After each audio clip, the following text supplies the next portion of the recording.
Rent to heaven అనే నినాదమే మా ఈ ఛానల్ ఉద్దేశం. God bless you. పరిశుద్ధం తండ్రి విధంగా మీ సన్నిధి కనబడడానికి మీరు మాకు అనుకరించిన అత్యద్భుతమైన అవకాశం బట్టి మేము నామం కులం కాక ప్రభా మరలా ఈ విధంగా మీ సన్నిధి కనబడడానికి లోతైన మీకు సంగతులు నేర్చుకోవడానికి నైనా మీ పరిశుద్ధాత్మ మాకు అందించమని మీరే మాతో మాట్లాడమని.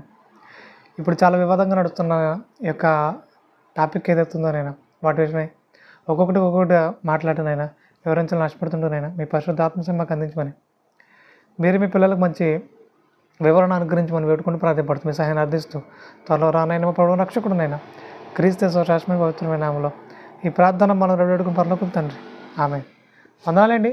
ఈ విధంగా కనపడడానికి దేవుడానికి గురించిన అత్యద్భుతమైన అవకాశం బట్టి దేవుని నామమున మహిమ కలుగును గాక. ఆమె.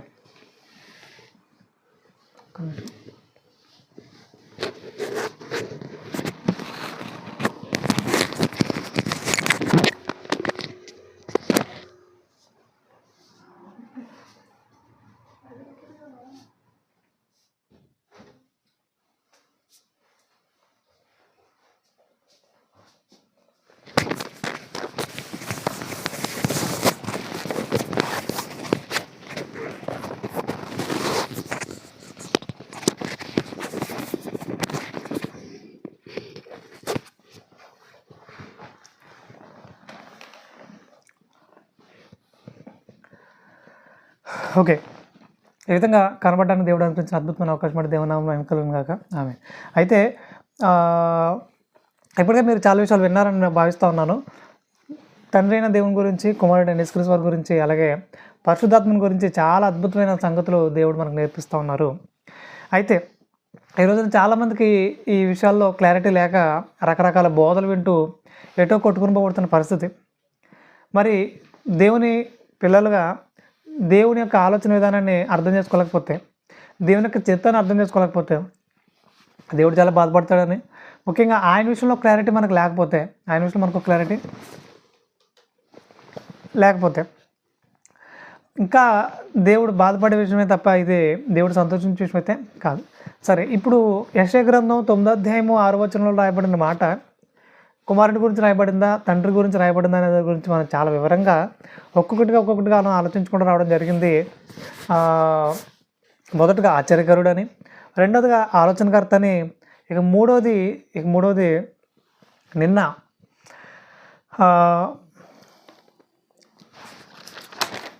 బలవంతుడైన దేవుడు అని చాలా వివరంగా మనం మాట్లాడడం జరిగింది. ఇప్పుడు బలవంతుడైన దేవుడు ఎవరు, ఆశ్చర్యకరుడు ఎవరు, ఆలోచనకర్త ఎవరు, చాలా వివరంగా ఈ విషయాలన్నీ మనం మాట్లాడడం జరిగింది. అంటే ఎందుకు ఆ వచనం మరలా ఎందుకు ఆ విషయాన్ని నేను మాట్లాడుతున్నానంటే, చాలామంది తండ్రి అయిన దేవుడే యేసుక్రీస్తుగా భూమి మీదకి వచ్చేసాడు కాబట్టి ఇగో ఆయన లక్షణాలు ఆల్రెడీ, ఆయన బలవంతుడైన దేవుడు, ఆలోచనకర్త, ఆశ్చర్యకరుడు అని ఆయన గురించి రాయబడ్డాయి కాబట్టి ఆయనే భూమి మీదకి వచ్చేసాడు యేసుక్రీస్తు కింద అని చాలా కన్ఫ్యూజ్ చేసి మాట్లాడుతున్న పరిస్థితి. కాబట్టి వాళ్ళందరికీ అర్థం అవ్వాలని, ముఖ్యంగా అలాంటి వారి మాయలో పడి అలాంటి వారి బోధలు విని ఇంకెవరైతే కన్ఫ్యూజన్లో ఉన్నారో వాళ్ళందరికీ ఒక క్లారిటీ ఇవ్వాలని ఆలోచనతోటి ఈ విషయాలన్నీ మీ ముందుకు తీసుకురావడం జరుగుతూ ఉంది.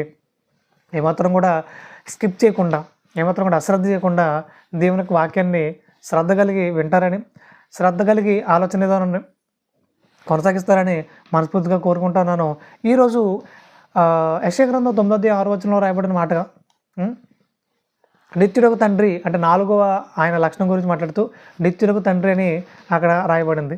ముఖ్యంగా ఈ మూడు లక్షణాలు ఇప్పుడు తండ్రిలోను కుమారులోను కనబడ్డాయి, కానీ నిత్యుడకు తండ్రి అనే పదం యేసుక్రీస్తులో అసలు కనబడదు. ఆయన ఎక్కడి గురించి మాట్లాడినా సరే, ఎక్కడి నుంచి మాట్లాడినా సరే ఆయన కుమారుడైన యేసుక్రీస్తు గురించి, కుమారుడైన యేసుక్రీస్తే అని మాట్లాడారు తప్ప తండ్రి యేసుక్రీస్తు ఎక్కడ ఈ పదాలు మిక్స్ అవ్వ మనకు అసలు ఎక్కడ కనబడదు. కాబట్టి ఇప్పుడైనా ఒప్పుకోవాలి ఏమని, తండ్రి అయిన దేవుడే యేసుక్రీస్తు భూమి మీదకి వచ్చాడు, మరి ఇంకేదీ లేదు అని ఇప్పుడైనా ఒప్పుకోవాలి అన్నట్టుగా చాలామంది వాదిస్తూ ఉంటారు. కానీ మనకు విషయం అర్థం కావాలి. ఏంటిదంటే దేవుడు ఒకసారి ఒక మాట చెప్పాడంటే అది 100 6 అది నిజం కాదు, మారదు, అసలు మారదు. కానీ చాలామంది వాక్యాన్ని వక్రీకరించేసి, వాక్యాన్ని పక్కనెట్టేసి వాళ్ళ ఇష్టాలేదో సమాజం మీద రుద్దేద్దాం అని ఆలోచనలు ఉన్నారు. నిజంగా వారి విషయంలో దేవుడు చాలా సీరియస్గా తీసుకుంటాడు. అయితే మరి ఇప్పుడు నిత్యుడకు తండ్రి అనే మాట యేసుక్రీస్తుకి ఎలా అప్లై అవుతుందండి? మరి యేసుక్రీస్తు వారికి ఎలా అప్లై అవుతుంది? మీరు ఎలా దీని గురించి మాట్లాడతారంటే ముందు వినాలిగా. చెప్పింది కంప్లీట్గా విన్న తర్వాత అప్పుడు దీని గురించి మీరు ప్రశ్నలు వేయచ్చు. సరే, ఇప్పుడు యేసుక్రీస్తు వారు భూమి మీద మాట్లాడుతూ, యేసుక్రీస్తు వారు భూమి మీద ఉన్నప్పుడు ఆయన మాట్లాడుతూ మత్తయి సువార్త 23వ అధ్యాయము 8వ వచనం ఒకసారి చూడగలిగితే ఆయన మాట్లాడుతూ, మీరైతే బోధకులను పిలువబడవద్దు, ఒక్కడే మీ బోధకుడు. అంటే అప్పటికి యేసుక్రీస్తు వారే బోధకుడుగా ఉన్నాడు. మీరందరూ శిష్యులు అని చెప్తున్నాడు. ఒకసారి మనం ఎక్కడి నుంచి చూడాలంటే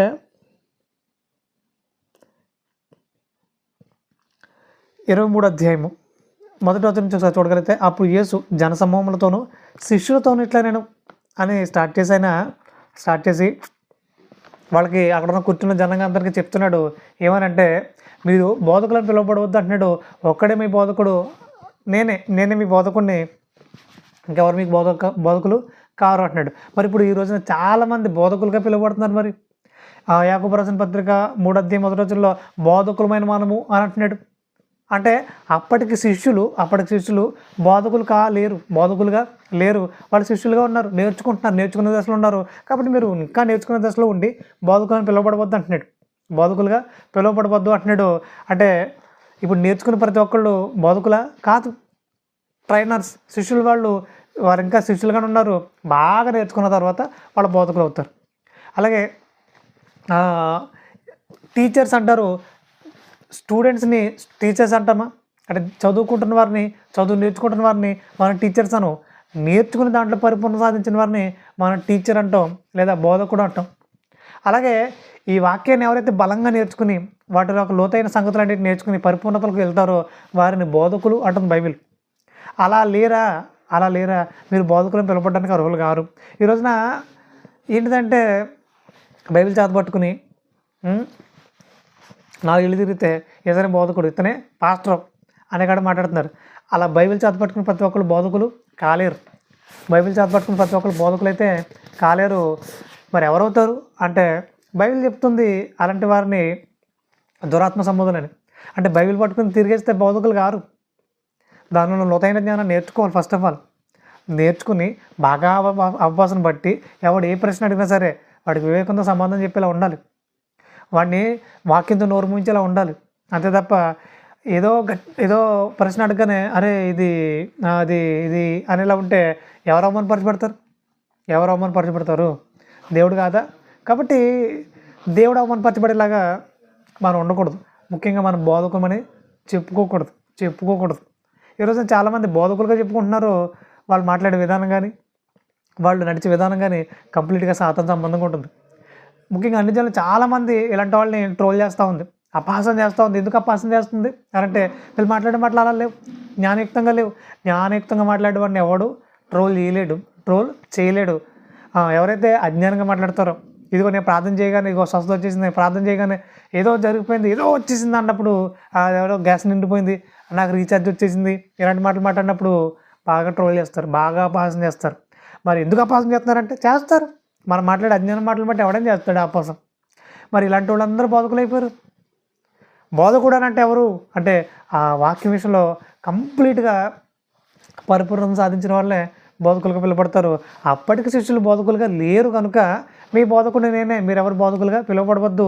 నేను వెళ్ళిపోయిన తర్వాత ఆ విషయం మరింత పట్టు వచ్చిన తర్వాత మీరు బోధ చేస్తారు, బోధకులు అనబడతారు. ఇప్పుడు యాకోబు రాసిన పత్రికలో 3వ అధ్యాయం 1వ వచనంలో ఏం రాయబడింది? బోధకులమైన మనము అంటున్నాడంటే అప్పుడు వాళ్ళు బోధకులు అయిపోయారనమాట. అలాగే బైబిల్ గ్రంథంలో చాలామంది బోధకులు ఉన్నారు.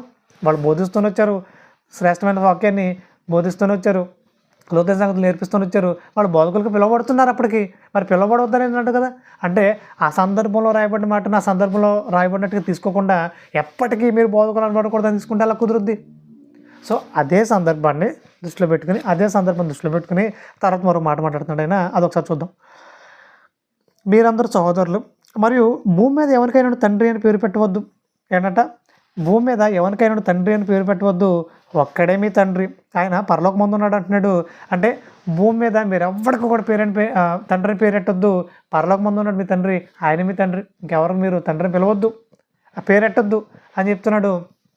అంటే ఇప్పుడు తండ్రి అయిన దేవుడు మాత్రమే మనకి తండ్రి తప్ప ఇంకెవరు మనకు తండ్రి కాదనే విషయం మనకు అర్థమవుతుంది.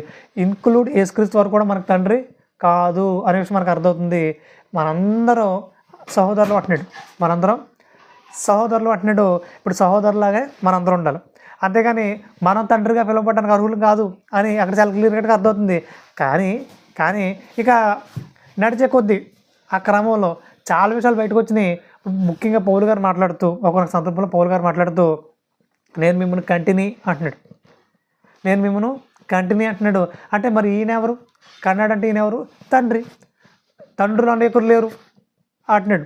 తండ్రులు అనేకులు లేరంటే నేను మాత్రం మీకు తండ్రిని, నేను మిమ్మల్ని అందరిని కన్నాను స్వార్థ ద్వారా అంటున్నాడు. అంటే ఈయన ఎలా పరిచయం చేసుకుంటున్నాడు? తండ్రిగా పరిచయం చేసుకుంటున్నాడు, తండ్రిగానే పరిచయం చేసుకుంటున్నాడు. మరి ఈయన తండ్రి ఎలాగ అవుతాడు? ఒక్కడే మీ తండ్రి అన్నాడు కదా యేసుక్రీస్తు, నువ్వు తండ్రులుగా అవుతావు అని వ్యతిరేకిస్తే ఎలా కుదురుద్ది? అంటే సువార్త ద్వారా ఎవరినైతే మనం అంటున్నామో మనం వారందరికీ ఎవరైపోతాం? తండ్రి అయిపోతాం. ఇప్పుడు సేవకులు కూడా మన చాలామందిని ఏమంటారు తెలుసా? మా ఆత్మీయ తండ్రి గారు అంటాం, మా ఆత్మీయ తండ్రి గారు అంటాం.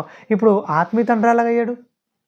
ఆత్మీయ తండ్రి ఎలాగయ్యాడు అని అంటే మనల్ని సువార్త ద్వారా కన్నాడు కాబట్టి ఆయన కూడా మనకు ఆత్మీయ తండ్రి అంటున్నాం. మరి ఇప్పుడు తండ్రి అని పిలవబడిపోతున్నాడు కదా, ఎందుకు పిలవబడుతున్నారు అని అనడానికి కుదరదు. అంటే ఆ సందర్భంలో తండ్రి మీకు దేవుడు అంటే మనకు అందరికీ పైగా ఉన్న తండ్రి అయిన దేవుడు ఒక్కడే. కానీ మనం కూడా తండ్రికి పిలవబడవచ్చా? సువార్త ద్వారా మనం ఎవరైనా కన్నామా?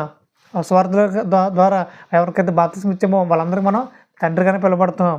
మరి వాక్యాలు ఇన్ని వేరియేషన్స్ ఉన్నాయి, ఇన్ని రకాల సందర్భాలు ఉన్నాయి. ఇవేమీ చదవకుండా నాకు ఒక మాట కనబడింది, నేను దీన్ని పట్టుకుని వెళ్ళాడుతానంటే మరి మిగతా బైబిల్ నుండి వచనాలన్నీ ఏమవుతాయి? మిగతా బైబిల్ నుండి వచనాలన్నీ ఏమవ్వాలి? కాబట్టి బైబిల్ చదివే విషయంలో వివేకం కావాలి, వివేచన కావాలి. వివేకంగా బైబిల్ చదివినప్పుడు చాలా విషయాలు మనకు అర్థమవుతాయి. అదేమీ కుదరదు, మాకు నచ్చినట్టుగా మేము బైబిల్ చదువుతాం, మేము ఇది ఒకటి వచ్చిన పట్టుకుని వెళ్ళాడుతాం అంటే దేవుడు మిమ్మల్ని యాక్సెప్ట్ చేయట్లేదు. బైబిల్ చాలా వివేకంగా చదవాలి.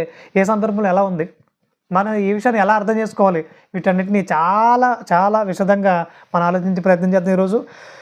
రైట్. అయితే నిత్యుడకు తండ్రి అని మనం యేసుక్రీస్తు వారిని అనొచ్చా అనకూడదు అనే దానికంటే ముందు కొన్ని విషయాలు మనం ఇప్పటివరకు నేను చెప్పిన విషయాలనే వచనాలు మీకు చూపించే ప్రయత్నం చేస్తాను. ఎందుకంటే ఏదో నా నోటి మాట ద్వారా చెప్పినట్టుగా కాదు, బైబిల్లో ఉన్నాయి. నేను చెప్పే ప్రతి మాట బైబిల్లో ఉంది. దాన్ని మీకు ఒకసారి ఆ వచనాలన్నింటినీ చూపించి నేను ముందు తీసుకెళ్ళే ప్రయత్నం చేస్తాను. పౌలు గారు మాట్లాడుతూ కొరింథీయులకు రాసిన మొదటి పత్రిక 4వ అధ్యాయం 15వ వచనం ఒకసారి చూడగలిగితే, కొరింథీయులకు రాసిన మొదటి పత్రిక 4వ అధ్యాయము 15వ వచనం. క్రీస్తునందు మీకు ఉపదేశకులు 10,000 మంది ఉన్నను, తండ్రులు అనేకులు లేరు.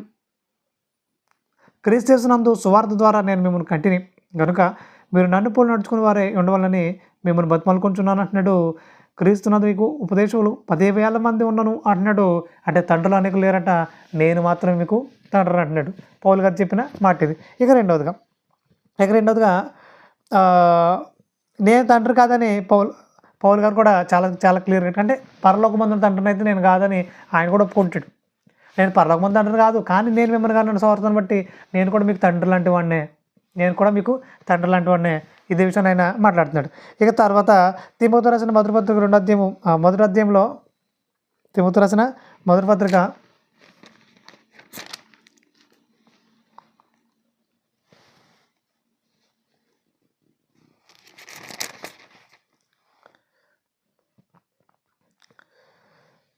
మొదటి పత్రిక మొదటి అధ్యాయం 2వ వచనం ఒకసారి చూడగలిగితే, విశ్వాసమును బట్టి నా నిజమైన కుమారుడగు తిమోతికి శుభం చెప్పినది అంటున్నాడు. నా నిజమైన కుమారుడగు అంటే నేను సువార్త ద్వారా తిమోతి అనే కుమారుడిని కన్నాను అంటున్నాడు. అంటే చాలా డైరెక్ట్గా ఆయన మాట్లాడుతున్నాడు, ఇదిగో నువ్వు నా కుమారుడు అంటున్నాడు. అంటే శారీరకంగా ఆయన కుమారుడు కాదు, కానీ ఆత్మీయంగా అతనికి అన్నాడట. కాబట్టి నేను నీకు తండ్రిని అని ప్రకటించుకుంటున్నాడు, మరి ఇప్పుడు ఆయన తండ్రి అని పిలవబడకూడదా? మరి ఏంటి అంటే చాలామంది వాక్యం వక్రీకరించే వాళ్ళు అందరూ ఏమంటారంటే తండ్రికి ఎవరు పిలవబడకూడదు అంటారు. వాక్యంలో చాలా సందర్భాలు ఉన్నాయి, చాలా మార్పులు ఉన్నాయి. మనం కూడా తండ్రిగా పిలువబడే పరిస్థితి ఉంది, మనం కూడా తండ్రిగా పిలువబడుతున్నాం. మరి తండ్రి అయిన దేవుడు మనం ఒకటనా దాని అర్థం? అలా కాదు కదా. సో ఈ విషయాన్ని దృష్టిలో పెట్టుకోవాలి. ఇక తర్వాత ఎఫెసీయులకు రాసిన పత్రిక 4వ అధ్యాయం 4వ వచనం ఒకసారి చూడగలిగితే, ఎఫెసీయులకు రాసిన పత్రిక 4వ అధ్యాయం 4వ వచనం ఒకసారి చూడగలిగితే,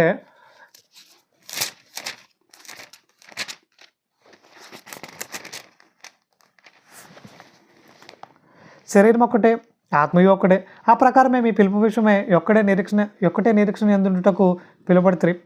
ప్రభువు ఒక్కడే, విశ్వాసి ఒక్కటే, బాప్తిస్మం ఒకటే, అందరికీ తండ్రి అయిన దేవుడు ఒక్కడే. ఏమంట? అందరికీ తండ్రి అయిన దేవుడు ఒక్కడే.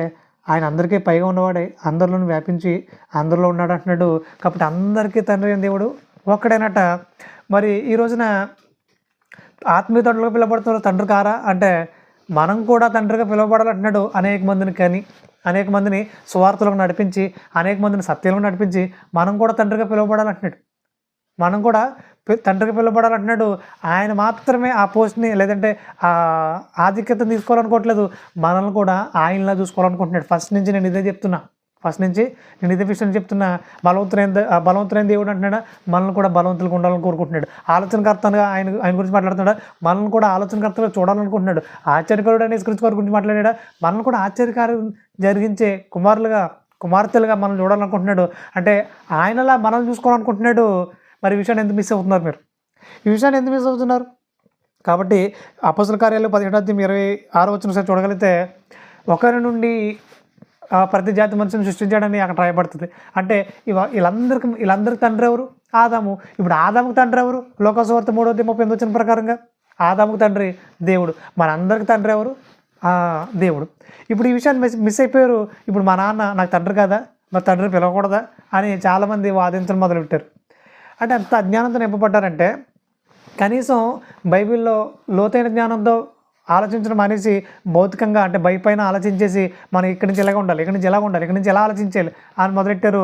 మరి ఇలా ఆలోచించడం మొదలెడితే బైబిల్ ఏమాత్రం కూడా అర్థం కాదు.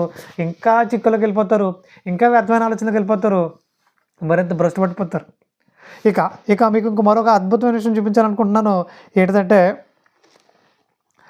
యెషయా గ్రంథం 42:8 చూడగలిగితే, యెషయా గ్రంథం 42:8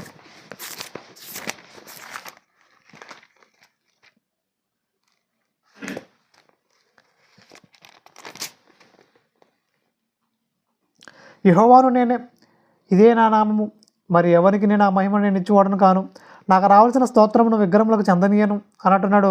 అంటే ఆనాటి కాలంలో విగ్రహాల పరిస్థితి ఎక్కువైపోయింది. వీళ్ళు విగ్రహాలు పెట్టుకోవడం, వాళ్ళు పూజించడం, వాటికి బలులు ఇవ్వడం, వాటిని తినడం, ఇదంతా వ్యర్థమైన నీచమైన ప్రక్రియగా మారిపోయింది. అసలు ముఖ్యంగా నా పిల్లలకు ఉండాల్సిన మీరు వ్యర్థమైన వాటి వైపు ఎందుకు తిరిగారు నాయన, మీరు వ్యర్థమైన వాటిని ఎందుకు అనుసరిస్తున్నారు నాయన మీరు అని చాలా కోపంతో మాట్లాడుతూ యెహోవాను నేనే, ఇదే నా నామము, మరి ఎవరికి నేను ఆ మహిమను నేను ఇచ్చివాడను కాను, నాకు రావాల్సిన స్తోత్రమును విగ్రహములకు చెందనీయను అంటున్నాడు. ఆయన రోషం కలిగిన దేవుడు. మరి అలాంటి ఆయన ఒక చోట యేసుక్రీస్తు వారి గురించి మాట్లాడుతూ నిర్గమాకాండం 23:20 ఒకసారి చూడగలిగితే, నిర్గమాకాండం 23:20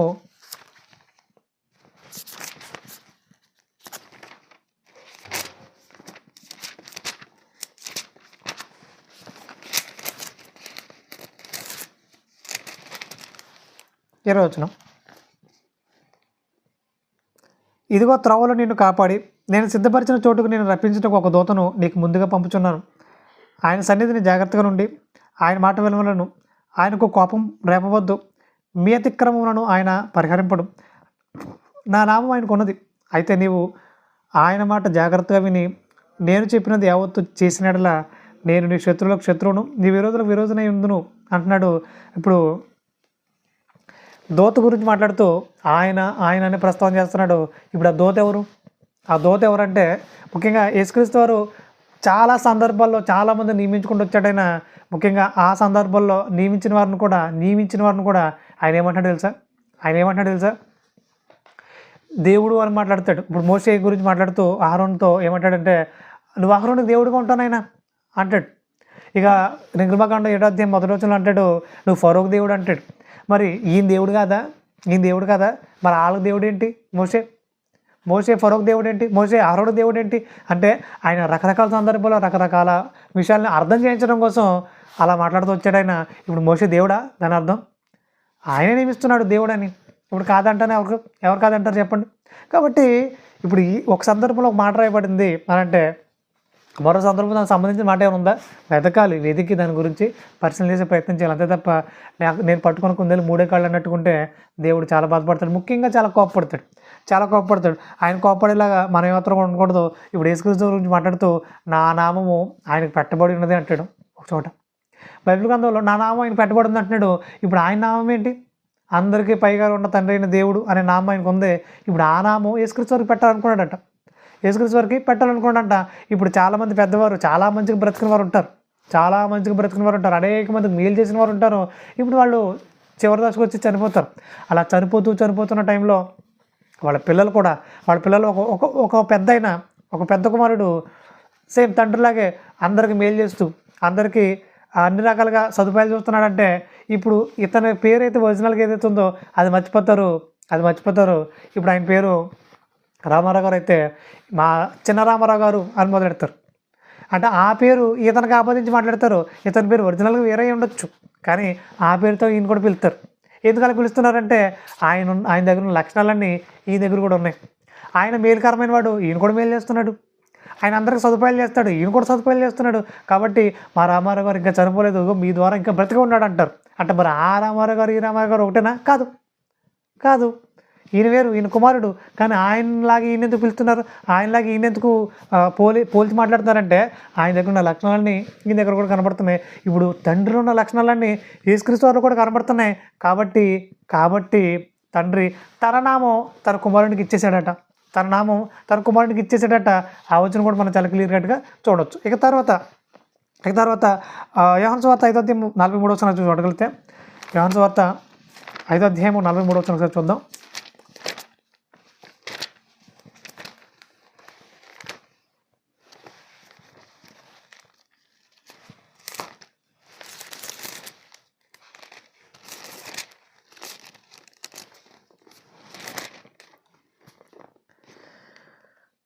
నేను నా తండ్రి నామమును వచ్చి ఉన్నాను, మీరు నన్ను అంగీకరింపరు. మరి ఒకడు తన నామమును వచ్చినట్లా వారిని అంగీకరించుని అంటున్నాడు. నేను నా తండ్రి నామమున వచ్చానని యేసుక్రీస్తు వారు తన గురించి తాను సాక్ష్యం ఇచ్చుకుంటున్నాడు. అంటే నేను ఏదో సపరేట్గా రాలేదనైనా నా తండ్రి నన్ను పంపించాడు, ఆయన నామానే నేను వచ్చాను అంటున్నాడు. ఆయన పేరు మీదే నేను వచ్చాను తప్ప నాకంటూ సెపరేట్ లైన్ ఏమీ లేదంటున్నాడు. ఎంత క్లియర్ కట్గా బైబిల్లో రాయబడితే తండ్రి యేసుక్రీస్తు కింద వచ్చేసాడని చాలామంది మాట్లాడుతున్నారు. నిజంగా చాలా బుద్ధిహీనత. ఇక తర్వాత యోహాను సువార్త 10:25 ఒకసారి చూడగలిగితే, 10:25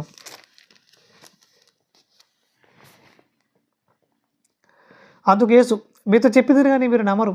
నేను నా తండ్రి నామమున చేయుచున్న క్రియలు నన్ను గురించి సాక్ష్యం ఇచ్చుచున్నావు అంటున్నాడు. అంటే నేను తండ్రి దగ్గర ఏదైతే నేర్చుకున్నానో, తండ్రి దగ్గర నేను ఏదైతే చూశానో అవే క్రియలు జరిగిస్తున్నాను, నేను సపరేట్గా ఏమీ చేయట్లేదు అంటున్నాడు. అంటే తండ్రి ఎలాగైతే ఉన్నాడో, తండ్రి ఎలాగైతే ప్రవర్తిస్తాడో, తండ్రి యొక్క ఆలోచనలు ఏంటో నేను కూడా అవే కలిగి ఉన్నాను. కాబట్టి నా నామము ఇదిగో ఇది పెట్టబడిందని తండ్రి అయిన దేవుడు సాక్షిస్తున్నాడు. సో ఈ విషయాలన్నీ ఏమాత్రం కూడా కన్ఫ్యూజ్ అవ్వకుండా జాగ్రత్తగా పరిశీలించి వినగలిగితే, జాగ్రత్తగా పరిశీలించి చదవగలిగితే చాలా క్లియర్గా మనకు బైబిల్ అర్థమవుతుంది. అలా కాదు ఆయన కలగరం వంటకం చేయగలిగితే మీకంటే బుద్ధిహీనులు, మీకంటే మూర్ఖులు మరొకళ్ళు ఉండరు. ఈ విషయాలన్నింటినీ దృష్టి పెట్టుకోవాలి. ఇక తర్వాత చాలామంది కన్ఫ్యూజ్ అయిన వచనం ఏంటంటే, యోహాను సువార్త 3:1 చూడగలిగితే, యోహాను సువార్త 3:1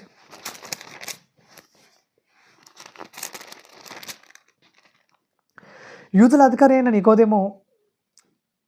నికోదేమను పరిసయ్యుడు ఒకడు ఉండెను. అతడు రాత్రి అంతా ఆయన వద్దకు వచ్చి, బోధకుడా, నీవు దేవుని వద్ద నుండి వచ్చిన బోధకుడు అని మేము ఎరుగుదుము. దేవుడు అతనికి తోడేంటని కానీ నీవు చేర్చున్న సూచక్రియలను ఎవడును చేయలేడని ఆయనతో చెప్పాను. అందుకు యేసు అతనితో, ఒకడు క్రొత్తగా జన్మించితేనే కానీ అతడు దేవుని రాజ్యం చూడలేడని నీతో నిశ్చయంగా చెప్తున్నాను నేను. అసలు ఆయన ఏం మాట్లాడుతున్నాడు, అసలు ఈయనేం మాట్లాడుతున్నాడు? ఆయన ఏమో పొగుడుతున్నాడు, ఈయనేమో ఏదో చెప్తున్నాడు. అసలు ఏంటి ప్రభు, అసలు పొంతలేని సమాధానం చెప్తున్నావు అని అంటే, ముఖ్యంగా హృదయ రహస్యాలు ఎరిగిన వారు ఎవరయ్యా అంటే యేసుక్రీస్తు వారు. ఇప్పుడు హృదయంలో ఒక ప్రశ్న ఎట్టుకుని వచ్చాడు. ఆ ప్రశ్నకు సమాధానం చెప్తున్నాడు ఈయన. ఇది జ్ఞానం అంటే. మరి ఆయన ప్రశ్న ఏంటిదంటే, కొత్తగా జన్మించాలని చెప్తున్నాట, మరలా కొత్తగా దేవుళ్ళు జన్మించాలని చెప్తున్నాట. అంటే మేము మరలా తల్లి గర్భంలోకి వెళ్ళి మరలా పుట్టాలా? మరి మేము ఇంత పెద్దవాళ్ళు అయిపోయాం, తల్లి గర్భంలో ఎలా పడతాం? మరి ఇదంతా ఎలా అవుతుంది అని ఇవన్నీ ప్రశ్నలు మైండ్లో పెట్టుకుని వచ్చాడు. వాటికి సమాధానం చెప్తున్నాడు ఈయన. వాటికి సమాధానం చెప్తున్నాడు. ఒకడు కొత్తగా జన్మించింది తప్ప వాడు మరలా నూతన పురుషుడు కాలేడు, నూతన ఆత్మ కాలేడు అని చెప్తున్నాడు. ఇక 8వ వచనం చూడగలిగితే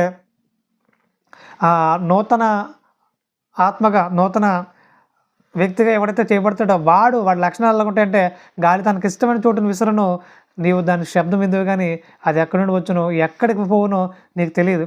ఆత్మమూలంగా జన్మించిన వాడు ప్రతివాడు అలాగే ఉన్నాడా నేను అంటే, ఇప్పుడైతే మనం దేవునికి అప్పగించబడ్డామో గాలి ఎక్కడి నుంచి ఎక్కడికి విసరబడుతుందో ఆ స్వర్శ అయితే మనకు తెలుతుందేమో కానీ మనకు కనబడదు. గాలి కనబడదు కానీ ఎక్కడి నుంచి ఎక్కడికో కొట్టుకొని పోతూ ఉంటుంది. అలాగే యేసుక్రీస్తు నమ్మిన వారు కంప్లీట్గా అతనికి అప్పగింపబడతారు. అంటే యేసుక్రీస్తు వారికి అప్పగింపబడతారు. ఆయన ఎలా చెప్తే అలా ప్రవర్తిస్తారు, ఆయన ఎలా చెప్తే అలా అనుసరించి నడుచుకుంటారు. అది ఆత్మ మూలంగా జన్మించిన వాడు ఇలాగే ఉంటాడు. ఇక గతంలో ఉన్నట్టుగా వాడికి నచ్చినట్టుగా బూతులు మాట్లాడడం, వాడికి నచ్చినట్టుగా వ్యర్థమైన వాటన్నిటిని చూడడం, వ్యర్థమైన వాటన్నిటి ప్రకారంగా జరిగించడం జరగదు. ఒకసారి బాప్తిజం పొందుకున్నామా, క్రీస్తు మూలంగా జన్మించామా, ఆత్మ మూలంగా జన్మించామా, ఇక మీదట గతంలో మనం ప్రవర్తించలేం, గతంలో మనం ఏమాత్రం కూడా ముందుకెళ్ళలేము.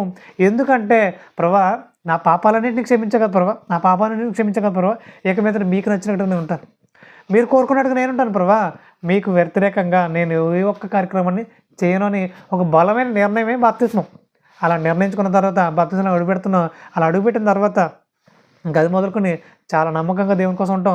ఆయన ఎలా నడిపించబడితే, ఆయన ఎలా నడిపిస్తే మనం నడిపించబడతాం. ఆయన ఎలా అడుగులు వేయించాలనుకుంటే అలాగే అడుగులు వేస్తాం. ఇక మనకంటూ సొంత ఇష్టాలు ఉండకూడదు. ఈరోజు చాలామంది బాప్తిజం పొందుకుని కూడా వారికి నచ్చినట్టు ప్రవర్తిస్తున్నారు, వారికి నచ్చినట్టు చూస్తున్నారు, నచ్చినట్టుగానే ఉంటున్నారు. దీనివల్ల బాప్తిజం తీసుకుని ఇలా నచ్చినట్టుగా ఉండడం వల్ల పెద్ద శాపాన్ని పొందించుకుంటున్నారు. ఎందుకంటే ఒక నిర్ణయాన్ని, ఒక కట్టుబాటుని దేవుడు మనం అప్పగించేసి ప్రభు నీకు మీద ఎలా ఉంటానంటే ఒక మాట ఇచ్చేసి అలా ఉండకపోవడం వల్ల అది మనకు శాపం కదా, అలా శాపం కదా.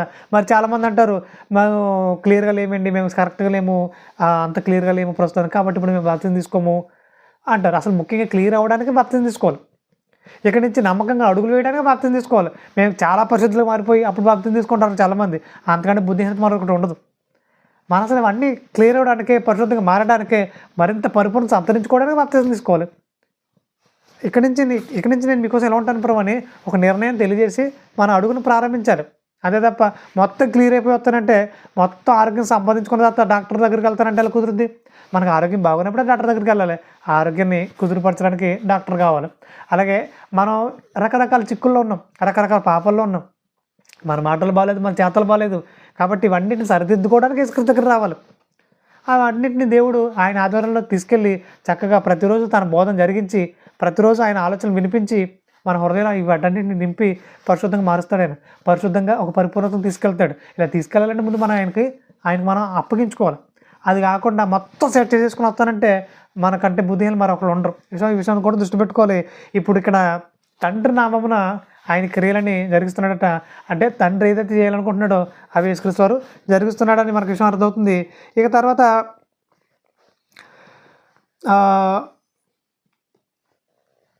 యోహాను సువార్త 8వ అధ్యాయము 44వ వచనంలో మనకు మాట కనబడుతుంది. నిజంగా చాలా భయంకరమైన మాట అని చెప్పాలి ఇది. ఎందుకంటే ఈరోజు చాలామంది పరలోకమందున్న తండ్రిని తండ్రిగా కలిగి లేరు. తమ తండ్రుల్ని మార్చేసుకున్నారు. మరి ఎవరంట? వేరే తండ్రి ఉన్నాడట. ఆయన ఎవరట? ఒకసారి ఆ వచనం కూడా చూసే మనం ప్రయత్నం చేద్దాం. యోహాను సువార్త 8వ అధ్యాయము 44వ వచనం.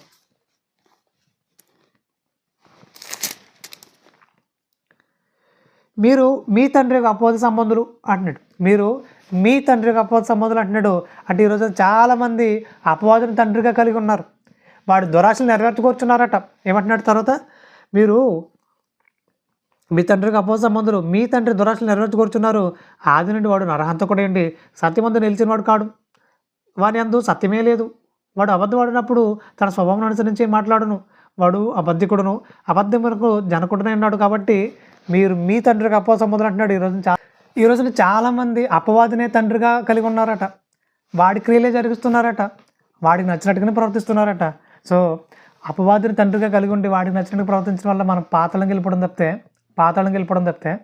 మరొక విషయం లేదు అసలు. కాబట్టి ఎందుకు ఇంకా అజ్ఞానంగా ప్రవర్తిస్తున్నారు? ఇంకా ఎందుకు వ్యర్థమైన ఆలోచనతో నింపబడాలనుకుంటున్నారు?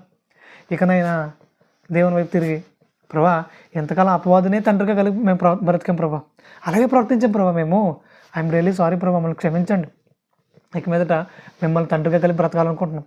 ఇక మీదట మీకు నచ్చినట్టుగా అడుగులు వేయాలనుకుంటున్నాం తండ్రి. మీ చిత్తమైతే మమ్మల్ని బలపరచండి, మమ్మల్ని క్షమించండి.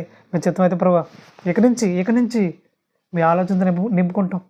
ఇక నుంచి ప్రతిరోజు బైబిల్ చదువుతాం, ప్రతిరోజు వాక్యం వింటాం, వాక్యానుసారమైన అడుగులు మేము వేస్తాం తండ్రి. ఒక బలమైన నిర్ణయం దేవుడు మీరు తెలియజేయాలి. అలాంటి బలమైన నిర్ణయం తెలియజేసే పిల్లలకు మీరు అందరూ ఉండాలని దేవుడు చాలా ఆశపడుతున్నాడు. ఆయన ఆశను తీర్చాలని వాక్యం బట్టి మీకు తెలియజేస్తున్నాను. ఇక తర్వాత ఇక పేతురు రాసిన మొదటి పత్రిక మొదటి అధ్యాయం 22 చూడగలిగితే, పేతురు రాసిన మొదటి పత్రిక మొదటి అధ్యాయం 22.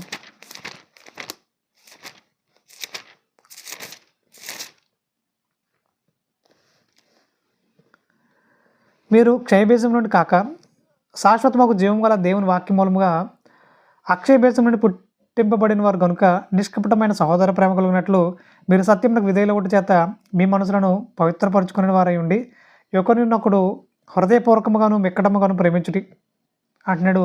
అంటే మీరు అక్షయభేషం నుండి పుట్టింపబడిన వారు కాబట్టి మీ ప్రవర్తన దేవుళ్ళని ఉండాలి, దేవుడు అనుకున్నట్టుగా ఉండాలి, దేవుడు కోరుకున్నట్టుగా ఉండాలి. మీ బ్రతుకు కంప్లీట్గా దేవుడికి నచ్చేలా ఉండాలి. ముఖ్యంగా మిమ్మల్ని చూస్తే యేసుక్రీస్తుని చూసినట్టు ఉండాలి. మిమ్మల్ని చూస్తే ఆయనే కనబడాలి మీకు. అరే ఇతను ఒకవేళ యేసుక్రీస్తు వారు ఉంటే కనుక ఇతనిలానే ఉంటాడురా అన్నట్టుగా మీ ప్రవర్తన ఉండాలి, అన్నట్టుగా మీ ఆలోచన విధానం ఉండాలి. అలాగే మీరు బ్రతకాలి, అలా మీరు మారిపోవాలి. అలాంటి పరిపూర్ణతను మీరు సంతరించుకోవాలి. అలా సంతరించిన విధంగా ప్రతిరోజు వాక్యం వినాలి, ప్రతిరోజు వాక్యం చదవాలి, ఇలా మరింత బలంగా తయారవ్వాలి. అలా కాదండి నేను ఎప్పటికప్పుడు పడిపోతుంటాను, ఎప్పటికప్పుడు చెడిపోతుంటానంటే దేవుడి విషయంలో బాధపడుతూ ఉంటాడు. చాలా బాధపడేలాగా దేవుడు కన్నీళ్ళు పెట్టించేదానిగా ఏ కుమారులు ఉండకూడదు. కాబట్టి సరిదిద్దుకునే ప్రయత్నం చేద్దాం. ఇక తర్వాత రోమీయులకు రాసిన పత్రిక 10:17 అంటాడు, వినుట వలన విశ్వాసం కలిగిన అంటున్నాడు. మరి ఇప్పుడు ఏ చెత్త పడ్డా ఆ చెత్త మనం వినకూడదు. శ్రేష్టమైన సత్యవాక్యాన్ని మాత్రమే వినాలి, వాటిని మాత్రం మనం అనుసరించాలి. ఈ రోజున చాలా చెత్త వచ్చేసింది క్రైస్తవులకి, రకరకాల బోధలు వచ్చేసినాయి. వాడెవడో ప్రార్థన చేస్తే గ్యాస్ నిండిపోయిందంట, ఇంకొక ఆమె ఎవరు ప్రార్థన చేసిందంట, రాత్రంతా నెట్ వస్తూనే ఉందంట, రీఛార్జ్ అయిపోయిందంట. మరేంటో మరి ఇలాంటివన్నీ చెప్పడం వల్ల ఈ రోజున అన్ని జనులు చాలా ట్రోల్ చేస్తున్నారు. మరి ఇలా ట్రోల్ చేయడానికి వీళ్ళు బోధించే బోధన విధానం సరలేకే, జ్ఞానం లేని బోధనలు చేస్తున్నారు కాబట్టి అన్ని జనులు ట్రోల్ చేస్తున్నారు. కాబట్టి అలా ట్రోల్ చేయబడే విధంగా ఏ క్రైస్తవుడు ఉండకూడదు. ముఖ్యంగా దేవుడికి అవమానం తీసుకొస్తున్నారు. ఆయన అవమానపరిచే విధంగా ఎవరు ఉండకూడదు. ముఖ్యంగా ఉంటే ఆయన్ని మహింపరిచేలా ఉండాలి తప్ప ఆయన అవమానపరచడం మనకి ఏం లాభం? ఆయన్ని కించపరిచి ఆయన్ని ప్రజల్లో తక్కువ చేసి మాట్లాడడం వల్ల ఏంటి మనకు లాభం? అవమానం కదా మనకు కూడా. కాబట్టి అలా అవమానపరిచే క్రియలు మన ద్వారా జరగకూడదని వివేకం కలిగి మీరు ప్రవర్తించాలని వినుట వాళ్ళని విశ్వాసం కలిగి అన్నాడు. అనగా సత్యాన్ని బోధించాలి, సత్యాన్ని వినిపించాలి, మనం కూడా సత్యాన్ని వినాలి, సత్య సంబంధంగానే కొనసాగాలి. అలాంటి శ్రేష్టమైన సంగతులు మీరు నింపబడాలని కోరుకుంటున్నాను. ఈ రోజున చాలామంది క్రైస్తవులు ఎలా ఉన్నారంటే, కొరింథీయులకు రాసిన మొదటి పత్రిక 15:19 వచ్చిన ప్రకారంగా శరీరం కోసమే యేసుక్రీస్తు నమ్ముతున్నారట. కానీ బైబిల్ ఏం చెప్తుంది తెలుసా? ఈ లోక సంబంధమైన గురించి యేసుక్రీస్తు నమ్ముకుంటే వాళ్ళకంటే దౌర్భాగ్యులు మరొకళ్ళు ఉండనగా ఉంటారంట. కాబట్టి ఈ విషయం దృష్టిలో పెట్టుకోవాలి. యేసుక్రీస్తు మనం శరీర సంబంధమైన గురించి నమ్ముకోకూడదని క్లియర్గా అర్థం కావాలి. ఇక తీతుకు రాసిన పత్రిక 3:5 చూడగలిగితే పునర్జన్మ గురించి మాట్లాడుతున్నాడు. తీతుకు రాసిన పత్రిక 3:5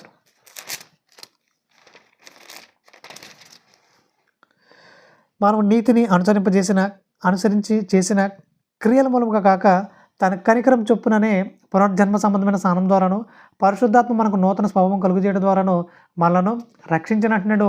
ఇప్పుడు పునర్జన్మ సంబంధమైన స్నానం అంటున్నాడు కదా, అంటే బాప్తిజం. ఇప్పుడు ఈ బాప్తిజం ఎవరి నామంలో పొందుకుంటున్నాం? మనం యేసుక్రీస్తు వారి నామంలో పొందుకుంటున్నాం. ఇప్పుడు యేసుక్రీస్తు వారి నామంలో ఎప్పుడు స్టార్ట్ అయింది? అపోస్తలులు మేడగదిలో పరిశుద్ధాత్మ దిగిన దగ్గర నుంచి స్టార్ట్ అయింది యేసుక్రీస్తు నామమున బాప్తిజం. అప్పటి నుంచి ఇప్పటివరకు కొన్ని కోట్ల మంది బాప్తిజం పొందుకున్నారు. వాళ్ళందరూ ఏ నామంలో పొందుకున్నారు? యేసుక్రీస్తు నామమున బాప్తిజం పొందుకున్నారు. ఇప్పుడు యేసుక్రీస్తు నామమున బాప్తిజం పొందుకున్నట్టుగా ఇప్పటికీ పొందుకుంటున్నారు.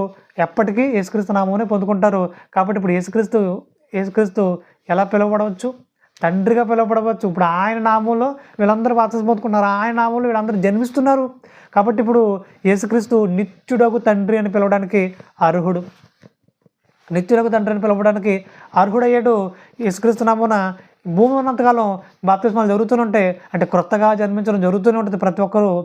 అంటే ఇంతమందిని జన్మింపజేస్తున్న ఆయన నిత్యుడగు తండ్రి కాకపోతే మరి ఏమవుతాడు చెప్పండి?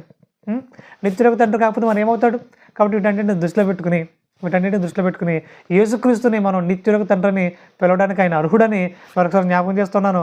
మనం కూడా అనేకులను సత్యంలో నడిపించి, అనేకులను సువార్తలు చెప్పి, సత్య సంబంధులుగా తీర్చిదిద్ది అనేకులను సత్య సంబంధులుగా తీర్చిదిద్ది సత్యం నడిపించినప్పుడు మనం కూడా వారికి ఆత్మీయ తండ్రిగా మారిపోతాం. అనేకుల్ని సత్యం నిలబెట్టినప్పుడు మనం కూడా ఆత్మీయ తండ్రిగా పిలబడతాం. మనకు కూడా ఆధిక్యతను దేవుడు అనుగ్రహిస్తున్నాడు. అలాంటి గొప్పదైన ఆధిక్యతలు మీరు అందరూ వర్ధిల్లాలని, ముఖ్యంగా నిత్యులకు తండ్రి యేసుక్రీస్తు వారు మనల్ని కూడా దేవుడు అలాగే చూడాలనుకుంటున్నాడు. కాబట్టి అనేకులు సత్యాన్ని ప్రకటించి, అనేకులు సత్సంబంధంగా తీర్చిదిద్ది దేవుని ప్రేమలు వర్ధిల్లాలని మనస్ఫూర్తిగా కోరుకుంటున్న ఆ మాటలు ముగిస్తూ ఉన్నాను. ప్రార్థన చేసుకుందాం. పరిశుద్ధ తండ్రి, ఈ విధంగా మీ సన్నిధిలో కనబడడానికి మీరు మాకు అనుకరించిన అత్యద్భుతమైన అవకాశం బట్టి మీ నామం కలుగుగా రోజు రోజుకు నేను మరింత పరిపూర్ణ సంతరించుకుంటున్నాను. అనేకులకు ఆశీర్వాదకరంగా, దీవెనకరంగా మరింత మీ పరిశుద్ధాత్మ సంతరింపడానికి మీ గొప్పదైన కృప మాకు అనుకరించి పెట్టుకుంటూ అనేకులను సత్య సంబంధంగా తీర్చిదిద్దడానికి, మేము కూడా ఆత్మీయ తండ్రులుగా మారడానికి, అనేకుల్ని మీ పిల్లలుగా తీర్చిదిద్దడానికి, నిలబెట్టడానికి మీ కృపలు వర్ధిల్లింప జీవన నడుకుని ప్రాధాన్యపడుతూ త్వరలో రానైనా మా ప్రభు రక్షకుడునైనా క్రీస్తు శాశ్వతమైన పవిత్రమైన నామములో ఈ ప్రార్థన మనలో పరలోకపు తండ్రి, ఆమేన్. వందనాలండి. Thank you so much. ప్రియ స్నేహితులారా, సమాజంలోని మనుషులు రకరకాల వాటి కొరకు పరుగులు తీస్తున్నారు. ఆనాడు అపోస్తుడైన పౌలు గారు తన చివరి దశలో మాట్లాడుతూ నా పరుగు కడముట్టించితిని అంటున్నారు. అంటే క్రైస్తవులుగా మన పరుగు పరలోకానికే కావాలి అనే ఆలోచనతో మైండ్ రన్ టు హెవెన్ అనే నినాదమే మా ఈ ఛానల్ ఉద్దేశం. God bless you.